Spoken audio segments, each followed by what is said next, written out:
The Velveteen Rabbit by Margery Williams. There was once a Velveteen Rabbit, and in the beginning, he was really splendid. He was fat and bunchy, as a rabbit should be. His coat was spotted brown and white, he had real thread whiskers, and his ears were lined with pink sateen. On Christmas morning, when he sat wedged in the top of the boy's stocking with a sprig of holly between his paws, the effect was charming. There were other things in the stocking, nuts and oranges, and a toy engine, and chocolate almonds, and a clockwork mouse, but the rabbit was quite the best of all. For at least 2 hours the boy loved him, and then aunts and uncles came to dinner, and there was a great rustling of tissue paper and unwrapping of parcels, and in the excitement of looking at all the new presents, the Velveteen Rabbit was forgotten. For a long time he lived in the toy cupboard or on the nursery floor, and no one thought very much about him. He was naturally shy, and being only made of velveteen, some of the more expensive toys quite snubbed him. The mechanical toys were very superior and looked down upon everyone else. They were full of modern ideas and pretended they were real. The model boat, who had lived through 2 seasons and lost most of his paint, caught the tone from them and never missed an opportunity of referring to his rigging in technical terms. The rabbit could not claim to be a model of anything, for he didn't know that real rabbits existed.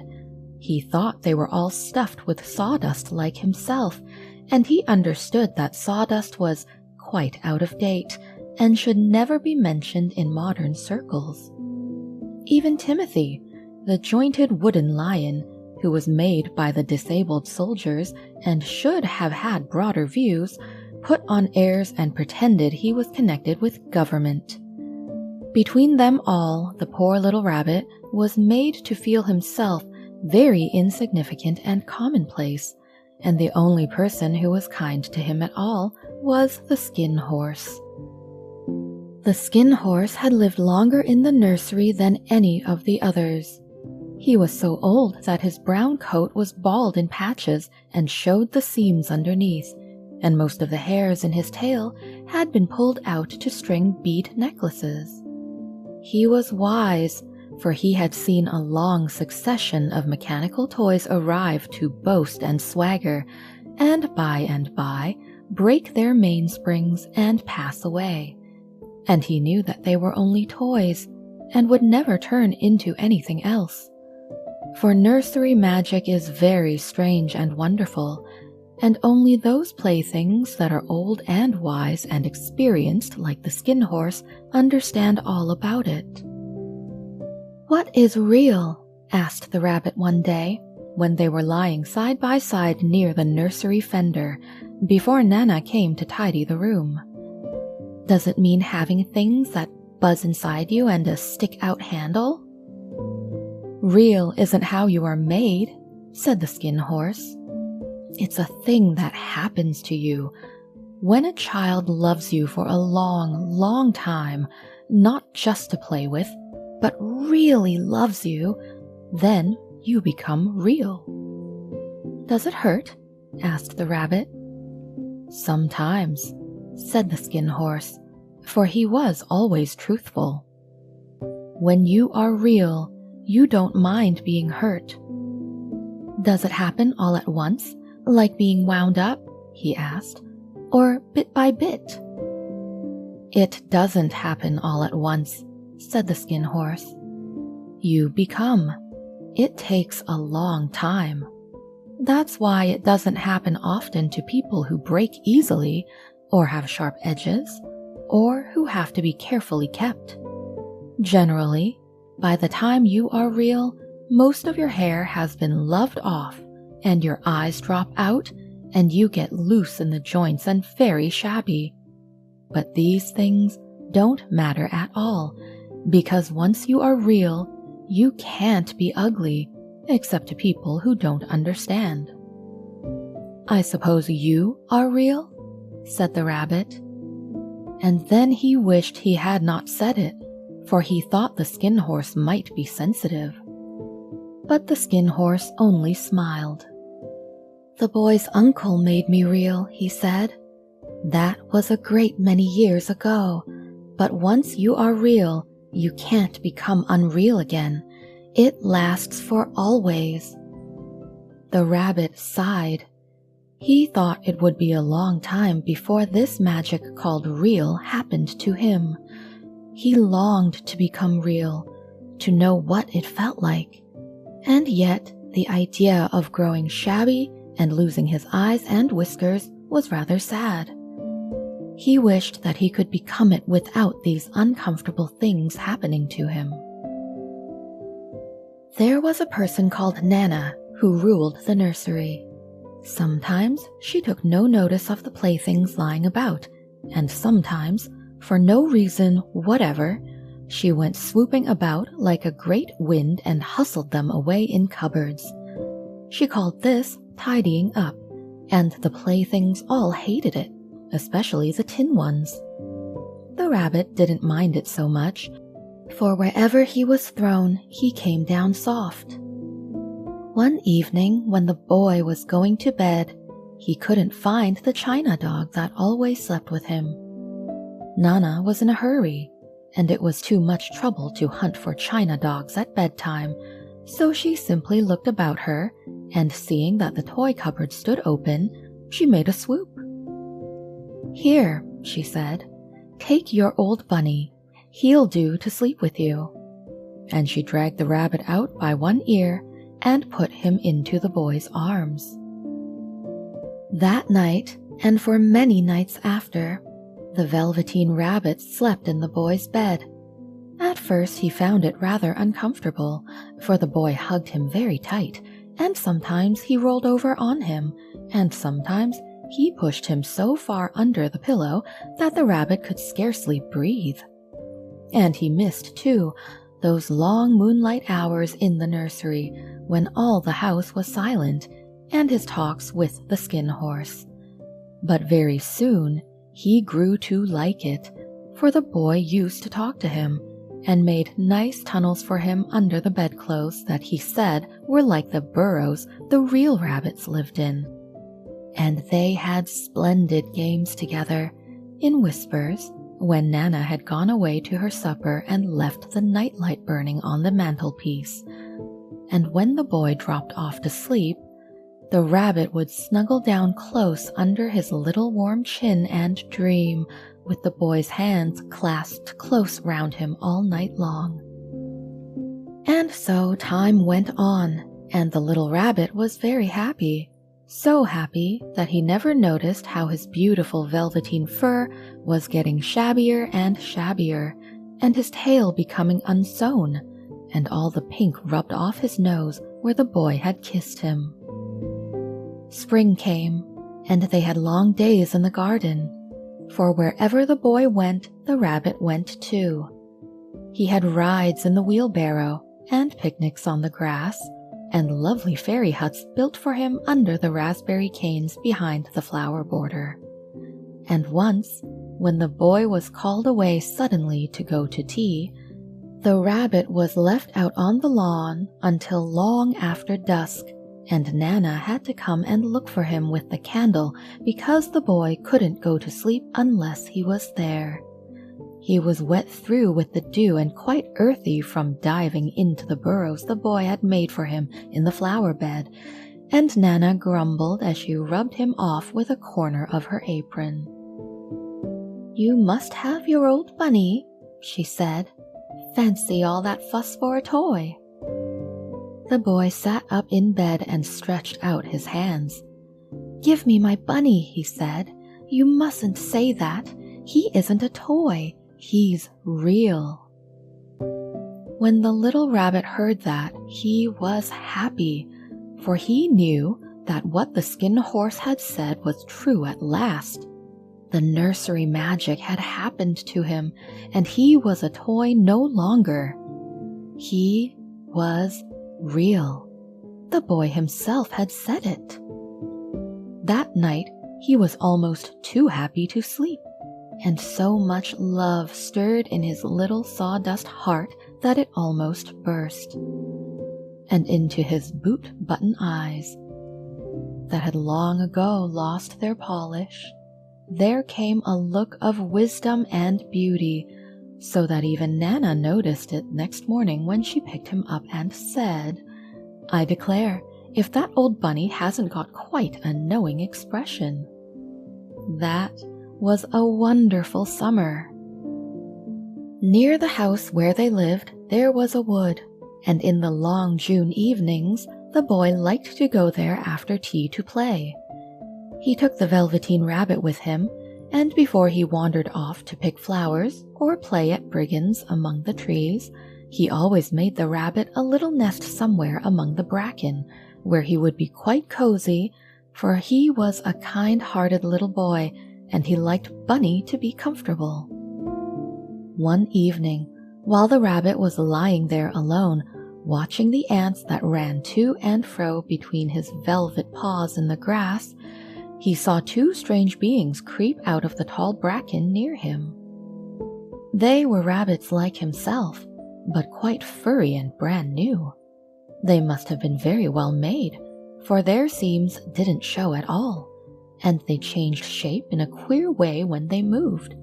One minute they were long and thin, and the next minute fat and bunchy, instead of always staying the same like he did. Their feet padded softly on the ground, and they crept quite close to him, twitching their noses, while the rabbit stared hard to see which side the clockwork stuck out, for he knew that people who jump generally have something to wind them up. But he couldn't see it. They were evidently a new kind of rabbit altogether. They stared at him, and the little rabbit stared back, and all the time their noses twitched. "Why don't you get up and play with us?" one of them asked. "I don't feel like it," said the rabbit, for he didn't want to explain that he had no clockwork. "Oh," said the furry rabbit, "it's as easy as anything," and he gave a big hop sideways and stood on his hind legs. "I don't believe you can," he said. "I can," said the little rabbit. "I can jump higher than anything." He meant when the boy threw him, but of course he didn't want to say so. "Can you hop on your hind legs?" asked the furry rabbit. That was a dreadful question, for the Velveteen Rabbit had no hind legs at all.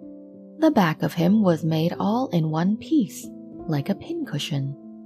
He sat still in the bracken and hoped that the other rabbits wouldn't notice. "I don't want to," he said again. But the wild rabbits have very sharp eyes, and this one stretched out his neck and looked. "He hasn't got any hind legs," he called out. "Fancy a rabbit without any hind legs." And he began to laugh. "I have," cried the little rabbit. "I have got hind legs. I am sitting on them." "Then stretch them out and show me, like this," said the wild rabbit, and he began to whirl round and dance till the little rabbit got quite dizzy. "I don't like dancing," he said. "I'd rather sit still."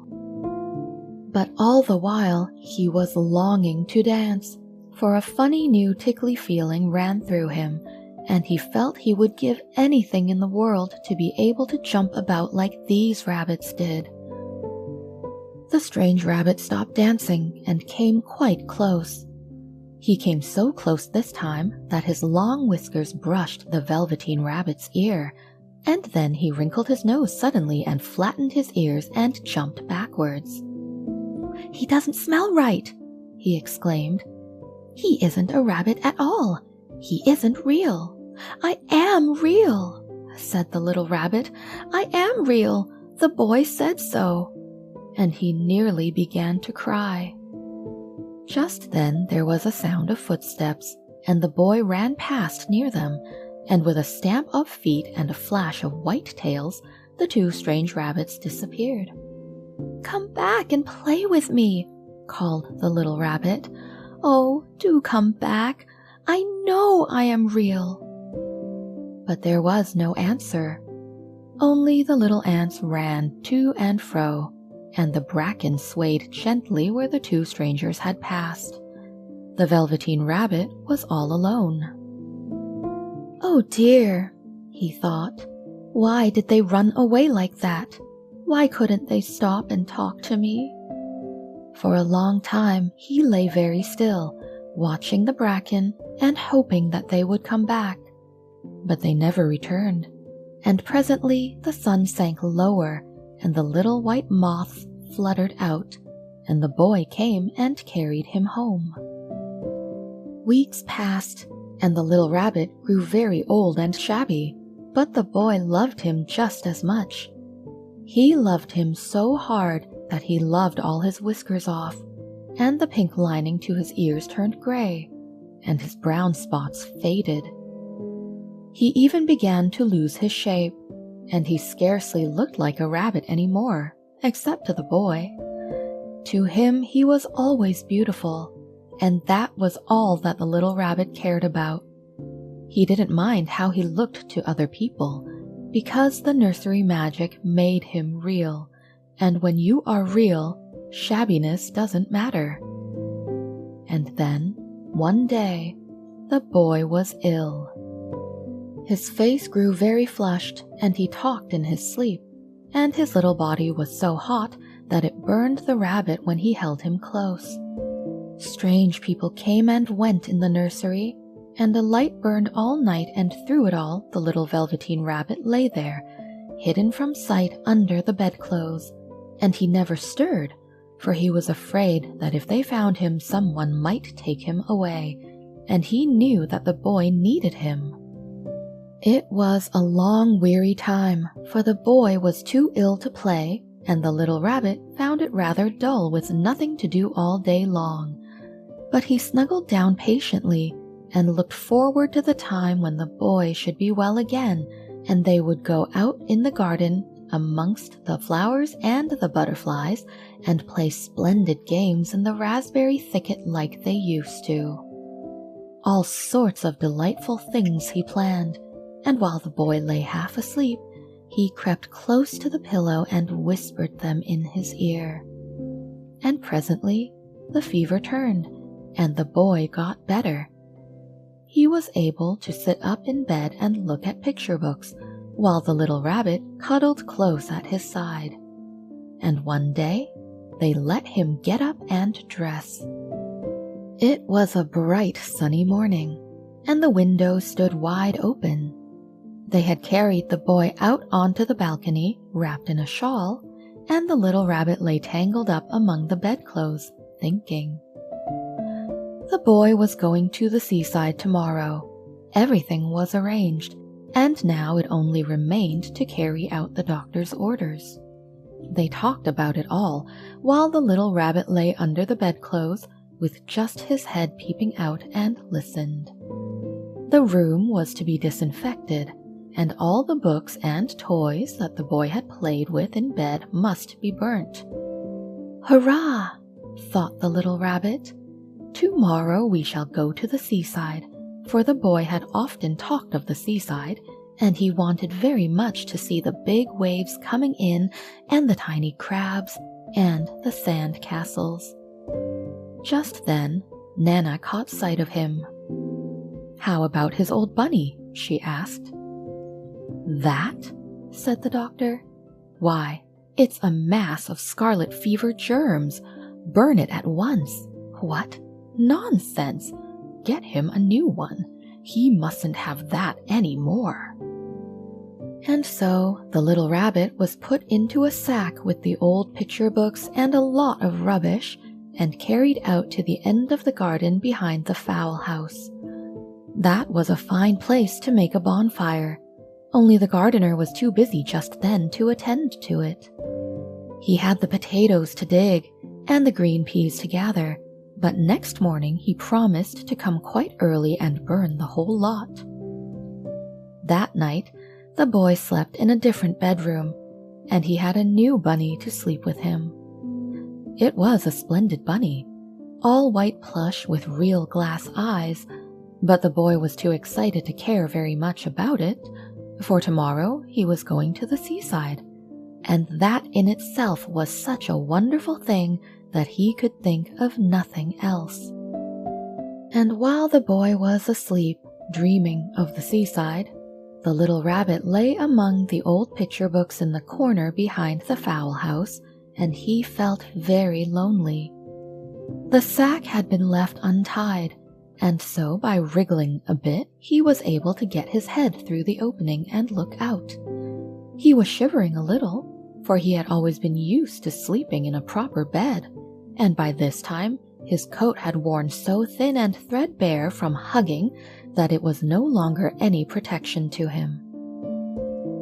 Nearby, he could see the thicket of raspberry canes, growing tall and close like a tropical jungle, in whose shadow he had played with the boy on bygone mornings. He thought of those long sunlit hours in the garden, how happy they were, and a great sadness came over him. He seemed to see them all pass before him, each more beautiful than the other. The fairy huts in the flower bed, the quiet evenings in the wood when he lay in the bracken and the little ants ran over his paws, the wonderful day when he first knew that he was real. He thought of the skin horse, so wise and gentle, and all that he had told him. Of what use it was to be loved and lose one's beauty and become real if it all ended like this. And a tear, a real tear, trickled down his shabby velvet nose and fell to the ground.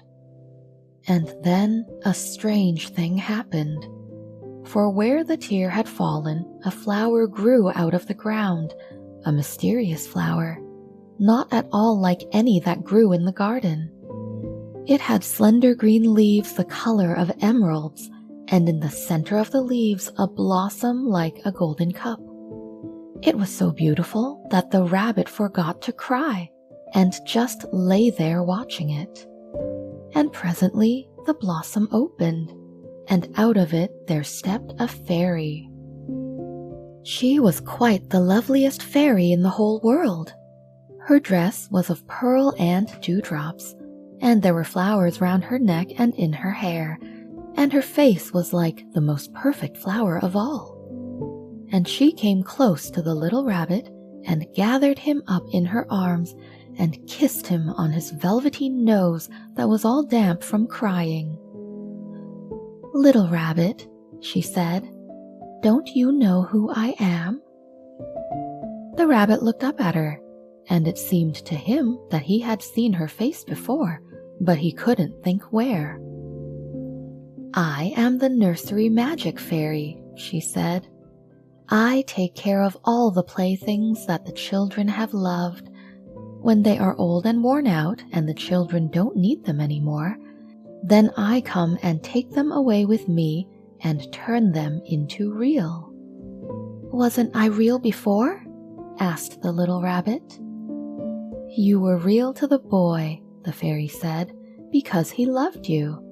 Now you shall be real to everyone." And she held the little rabbit close in her arms and flew with him into the wood. It was light now, for the moon had risen. All the forest was beautiful, and the fronds of the bracken shone like frosted silver. In the open glade between the tree trunks, the wild rabbits danced with their shadows on the velvet grass, but when they saw the fairy, they all stopped dancing and stood round in a ring to stare at her. "I've brought you a new playfellow," the fairy said. "You must be very kind to him and teach him all he needs to know in Rabbitland, for he is going to live with you forever and ever." And she kissed the little rabbit again and put him down on the grass. "Run and play, little rabbit," she said. But the rabbit sat quite still for a moment and never moved. For when he saw all the wild rabbits dancing around him, he suddenly remembered about his hind legs, and he didn't want them to see that he was made all in one piece. He did not know that when the fairy kissed him that last time, she had changed him altogether, and he might have sat there a long time, too shy to move, if just then something hadn't tickled his nose, and before he thought what he was doing, he lifted his hind toe to scratch it. And he found that he actually had hind legs. Instead of dingy velveteen, he had brown fur, soft and shiny. His ears twitched by themselves, and his whiskers were so long that they brushed the grass. He gave one leap, and the joy of using those hind legs was so great that he went springing about the turf on them, jumping sideways and whirling round as the others did, and he grew so excited that when at last he did stop to look for the fairy, she had gone. He was a real rabbit at last, at home with the other rabbits. Autumn passed and winter, and in the spring, when the days grew warm and sunny, the boy went out to play in the wood behind the house. And while he was playing, 2 rabbits crept out from the bracken and peeped at him. One of them was brown all over, but the other had strange markings under his fur, as though long ago he had been spotted, and the spots still showed through. And about his little soft nose and his round black eyes there was something familiar, so that the boy thought to himself, "Why, he looks just like my old bunny that was lost when I had scarlet fever." But he never knew that it really was his own bunny, come back to look at the child who had first helped him to be real.